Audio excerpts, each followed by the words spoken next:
let me first invite our speaker, Mr. Vivek Vaidya. He's the Associate Partner Mobility from Frost & Sullivan. Thank you, Vivek. I would request all the delegates to keep posting their questions in the chat box, and we will address few selected questions at the end of the session. Over to you, Vivek. Thank you very much, and thanks for inviting me for this keynote. It's my honor and pleasure to be here. With your permission, I'm going to use my presentation, and let me start sharing my screen. So I hope it is visible, and I'm going to put it on full screen. All right. Okay, so thank you organizers for inviting me. It's my honor and pleasure to be here. I'm Vivek. I represent Frost & Sullivan. We are a growth consulting company. I'm based in Singapore, and we work closely with HERE Technologies, with whom we conducted this research. We call it the State of Movement 2021 edition. We hope to continue with this study on an annual basis and track how different technologies are being incorporated in transportation and logistics sector. So first, before I begin, just a couple of slides about us, Frost & Sullivan. So Frost & Sullivan, we are celebrating 60 years. And in the 60 years, we have helped hundreds and thousands of clients to discover and execute growth opportunities. Our positioning is helping our clients to find growth opportunities. So we do this in 5-step process. First, we scan the growth universe. We try to identify the opportunities. We try to qualify them. We try to select which are the ones which are suitable for our clients. Then we do the opportunity evaluation, which is a deep dive on specific opportunities which Frost & Sullivan research and consulting team thinks are suitable for our clients. We do the quantitative as well as qualitative mapping. We do the growth forecast, etc. Then we do the growth go-to-market strategies, which involves partner selections, merger and acquisition, or a greenfield project. And then we help our clients, handhold our clients literally to do the planning and implementation phase. And finally, monitoring and optimization, which gives rise to further steps in the opportunity universe. So it's like a cycle. We call it growth pipeline engine. We deal with multiple industries, which is So supply chain and logistics is one of the important industries we deal in. But as you know, supply chain and logistics is a horizontal. So we also look at verticals like mobility, aerospace defense, digital transformation, metals, minerals, and electronic security. So I've shared all the fields that we look after. Each one of them has a dedicated team inside. We have experts inside. So feel free to talk to us in case you are talking about any supply chain and logistics growth issues, and we would be the right people to talk to. So with this, I'm planning to go to the study itself. So what was the objective of the study? So we looked at 4 different objectives to understand how fleet and logistics companies are doing, how they are tracking their assets, how they are tracking their fleets, how they are creating the shipment visibility in Asia Pacific. So the 4 objectives were to understand the customer sentiments, to determine what are the driving factors between adoption of various technologies, to uncover any major pain points, and look at what are the technology trends that will come up in future. So which technologies they look at positively, which technologies they are not really going in for. Quick look at what are the target markets. So we conducted our study in Southeast Asia and Japan. So Japan had a sample size slightly larger, about 51, and all other countries. Australia had a sample size of 20, and the rest of the Southeast Asian countries also had a sample size of about 20. So all put together, we covered 6 markets. And in the 6 markets, we spoke to 152 logistics companies.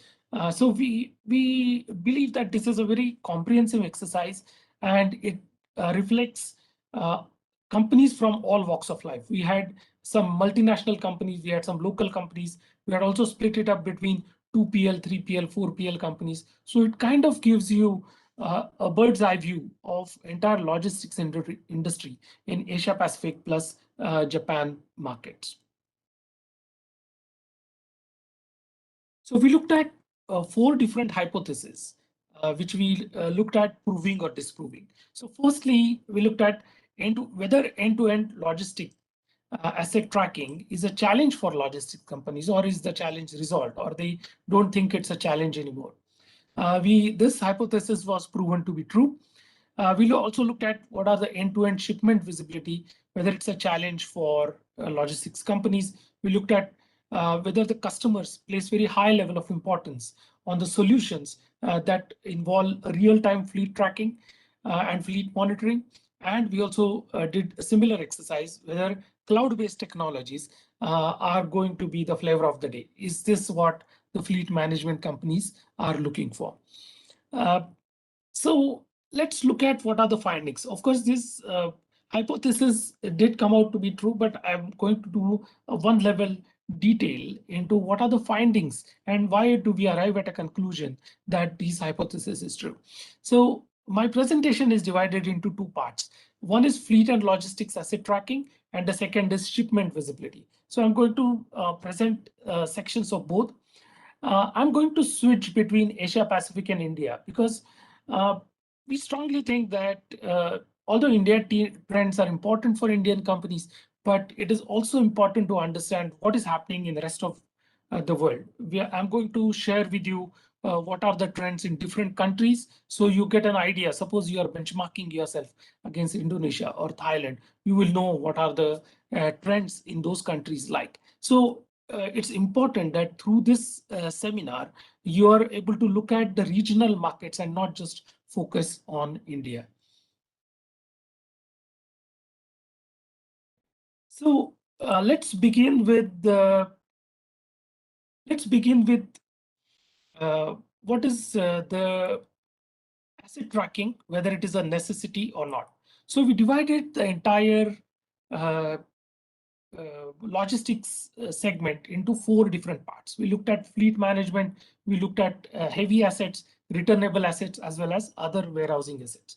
And what we found was fleet as a category had the highest tracking, or highest level of tracking was in fleet. It's not a surprising finding because assets such as refrigerated trucks, trailers are in high demand.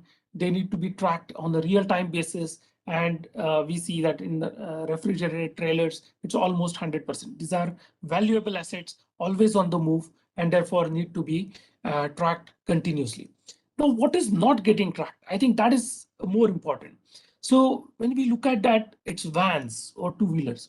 Now, usually these assets are deployed in milk run applications. So real-time tracking of these assets may not be considered essential.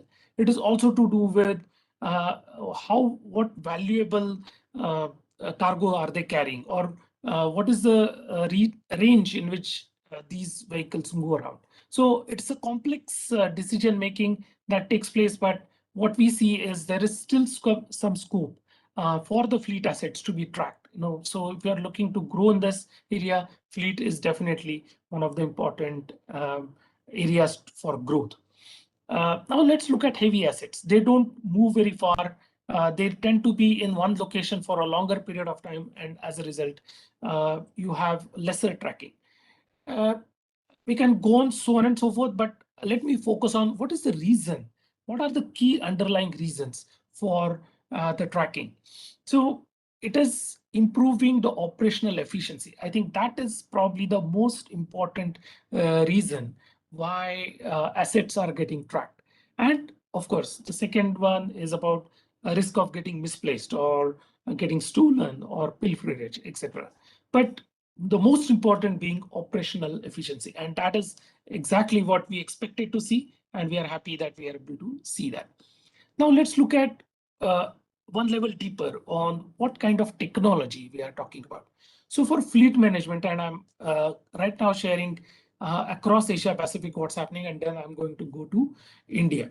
So GPS, RFID, barcode seem to be, or rather GPS is, of course, a legacy solution available at a cheaper or probably the least cost and therefore highest in usage. But IoT was of interest to us, and IoT is about 21% currently. But when we look at whether IoT is gaining popularity, yes, the reason and what we found in our research is IoT is gaining popularity, and I'm going to show you just that. Now, one of the reasons why IoT is getting popularity across is because it's not enough to track where your fleet is or where your assets are, but you need to know how these assets are. So it's not just location, but the condition of the assets is also getting increasingly important, and therefore IoT solutions are getting popular, more and more popular. Now, I'm going to look at India.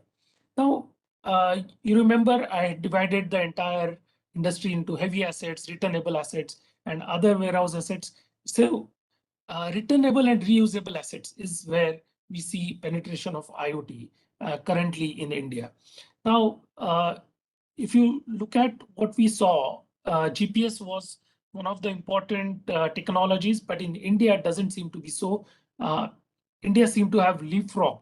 So the RFID, which has smaller penetration in the rest of Asia Pacific, has higher penetration in India, which happens if you are a late technology adopter. You tend to leapfrog into newer technologies.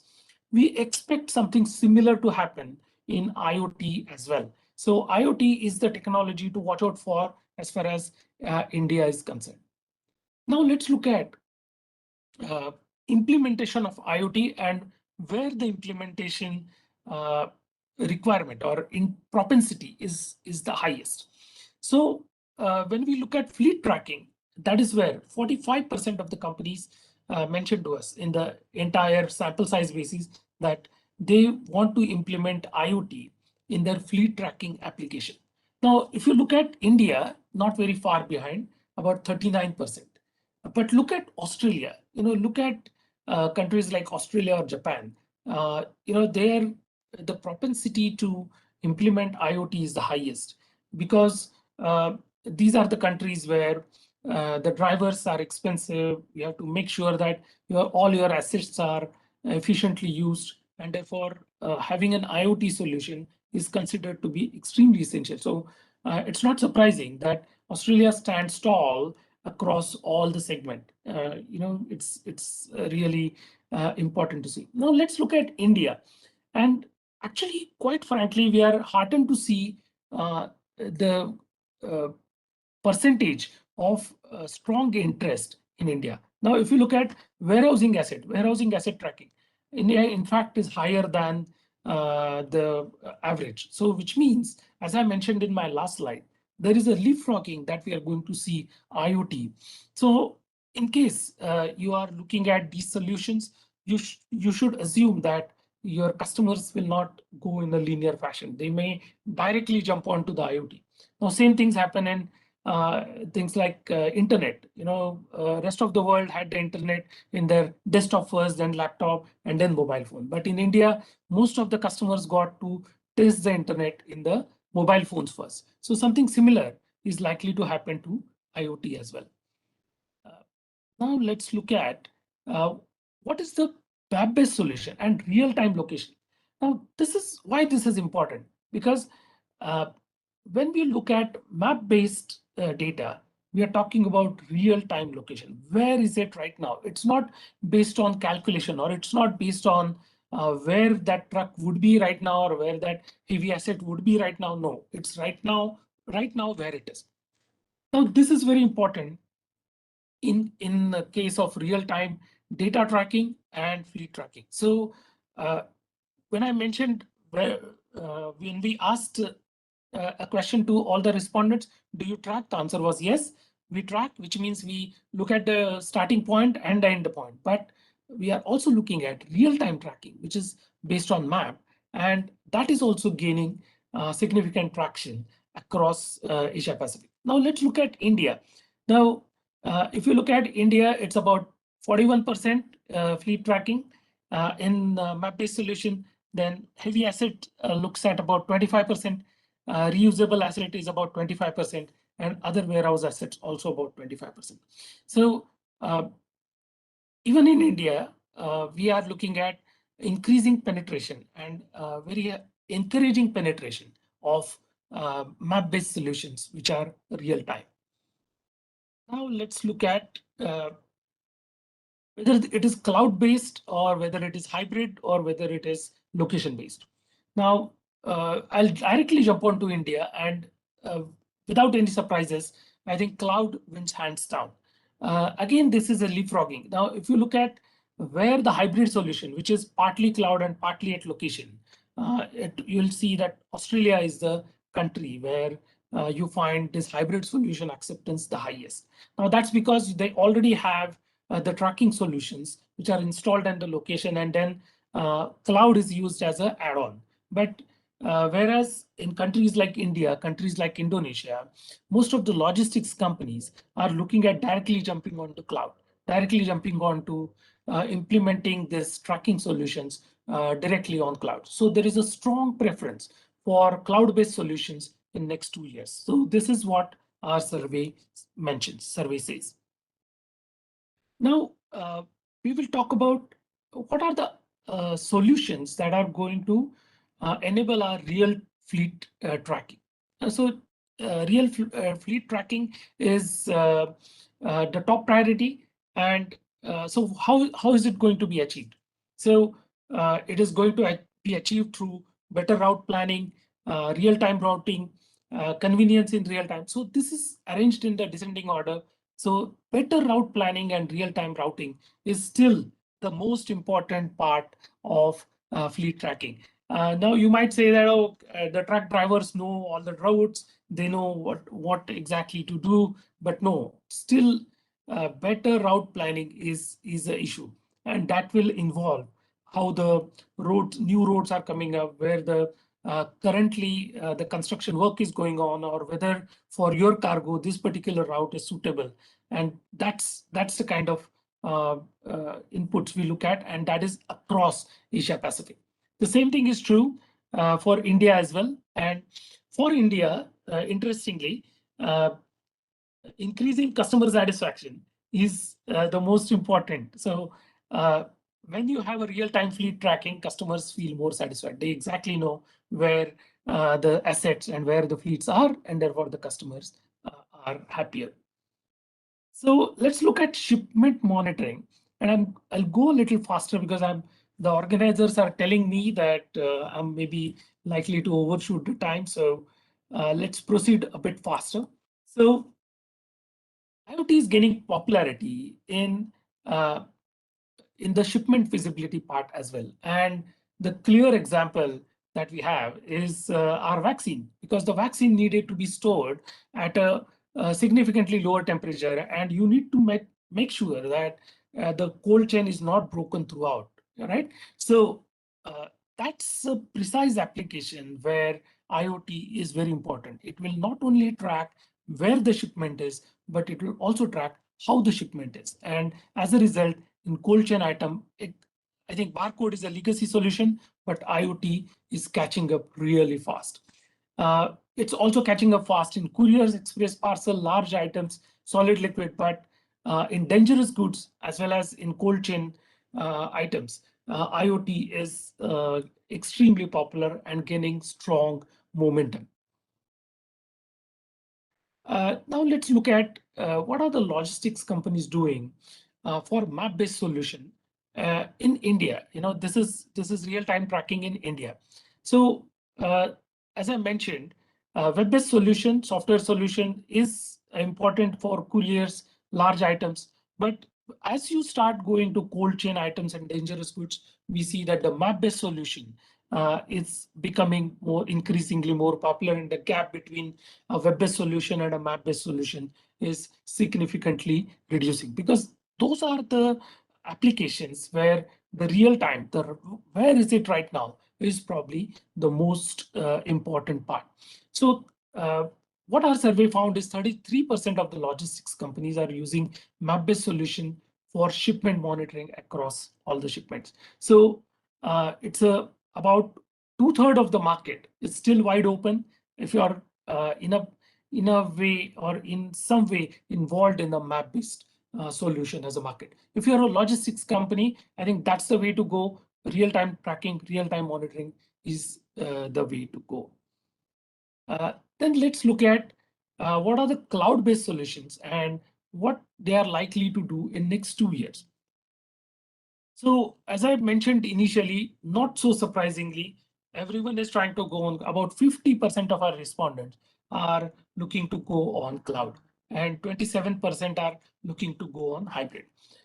So this covers about 77% of the market. So which means cloud, because mind you, even in hybrid, you still need cloud. So cloud-based solution is probably the flavor of the day, and that's where most of the solutions are likely to be implemented. Then let's look at India, and in India, the percentage goes even higher. So 60% of the companies are looking at cloud, and 36% of the companies are looking at the solution which is in hybrid, no on-premise. So nobody is really going for the legacy system, but directly jumping onto cloud. Or if you don't have any solution on your premise, then you're going on the cloud. If you have some solution on the premise, then probably you are trying to append that solution with the cloud solution. What it tells is Indian logistics companies and this entire market of logistics technologies is also trying to catch up with the rest of the region. Right. So for shipment visibility, having a better end-to-end visibility and reducing the risk of misplaced either cargo or vehicles and real-time tracking are the key motivators for India. So, I started my career in India, and I was a customer of logistics companies, and those days, the truck would leave the factory and they would have some vague idea because the truck driver would call back, and only then we would know where the truck is. Now gone are those days.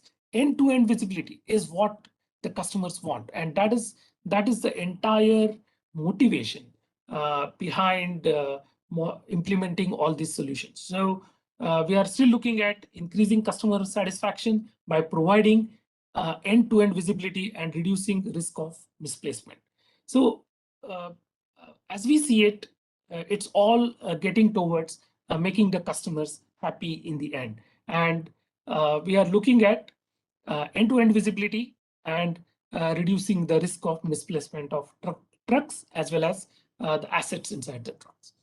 Now, of course, there are challenges, and the biggest challenge is the cost. So there are challenges with connectivity cost, implementation cost, IoT hardware cost. All of these are cited as the important challenges.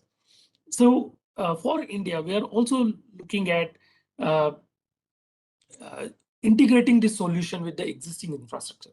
Again, a big challenge. Or challenges in end-to-end logistics and shipment and cargo monitoring up to last mile. It's a challenge. So all these challenge or unmet needs can be summarized as solution integration into existing infrastructure and end-to-end shipment monitoring are the topmost unmet needs. So what we saw, what is being invested in technologies and what are the top unmet needs, they are mirror images of each other. So achieving the end-to-end shipment monitoring seems to be the goal as far as Indian logistics companies who participated our survey is concerned. Now let's look at what are the emerging technology trends. And 40% of the companies mentioned to us that they will look at warehouse automation.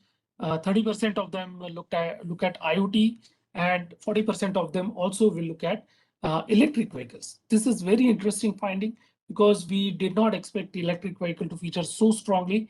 One of the reasons cited was the lower cost of operation as well as being able to use inside the warehouse. Inside the enclosed spaces, you need to have an electric vehicle running. So let's look at key takeaways. So for fleet and logistics asset tracking. IoT is gaining traction in fleet management and other tracking solutions, and strong interest in IoT. That's my first and topmost key takeaway. Map-based solutions are with real-time data, real-time locations are gathering momentum, and almost 50% of the logistics companies are now leveraging map-based solutions. So 50% are doing it, and 50% are planning to do it in future. Strong preference for cloud-based solutions in next 2 years. Then logistics companies are placing very high level of importance in better route planning and real-time routing and real-time vehicle tracking. So route planning and real-time tracking, these are the two important solutions that they are looking at. Real-time tracking is the top driver for logistics asset, and apart from the cost, lack of features and solution integration and costs are highlighted as important challenges and unmet needs. Now let's look at shipment, cargo, and monitoring. For that, high uptake rate in IoT and RFID, so very condition sensitive. As I mentioned, how the cargo is, how the vehicle is very important. So therefore, uptake rate in combination of IoT and RFID is very important.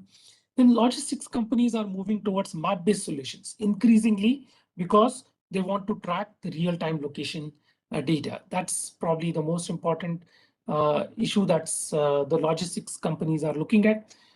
Then we are also looking at a clear preference towards cloud-based solutions. So as I mentioned, on-premise and hybrid is not really the flavor of the day, but cloud-based solutions is something that the logistics companies are looking at. And for achieving the higher customer satisfaction, logistics companies are giving higher weightage for shipment monitoring and real-time condition monitoring. So this is something which is very important, and allowing the data to be tracked and reported in real-time basis is probably the most important solution that the logistics companies are looking at to help their customer get higher satisfaction. Now, solution integration into existing infrastructure and ecosystem and end-to-end shipment monitoring and data accuracy are highlighted as top unmet needs. So accuracy of data is lacking, and that is what most of our regional logistics companies have told us. And finally, the logistics companies are challenging their resources for implementing IoT, warehouse automation, electric vehicle, and all of these companies are looking to modernize their entire infrastructure, including warehouse. So end-to-end visibility doesn't just look at fleet, but also warehouse is equally important. So I think this brings us to the end of my presentation. So if there are any questions on my presentation, I'm happy to take it. So let me see if there are already some questions. Okay, so am I supposed to read the question myself, or somebody's going to select the questions for me? Yeah, so first question that we have, Vivek, is what has been the trend in M&As within the industry, especially after the second wave, or have firms been deploying organically strategies? Yeah, so I think more than mergers and acquisitions, I would see partnership. I would broadly classify that as partnership as an important trend, because in many cases, even to acquire another company, you don't have enough resources. So what we have seen in this particular market is many companies are looking at partnerships. So two companies will come together, form a consortium, form a partnership to provide end-to-end service, end-to-end visibility to the customers in different parts of the world. So I focus in Southeast Asia. Let's say between Indonesia and India, there would be companies who may not necessarily acquire each other, but work together as partners and provide the required solutions. Okay, we have another question. Why is map-based tracking gaining traction in Asia-specific countries? Is there any strategic incentive which firms can leverage to garner operational efficiencies in terms of sales growth or cost savings?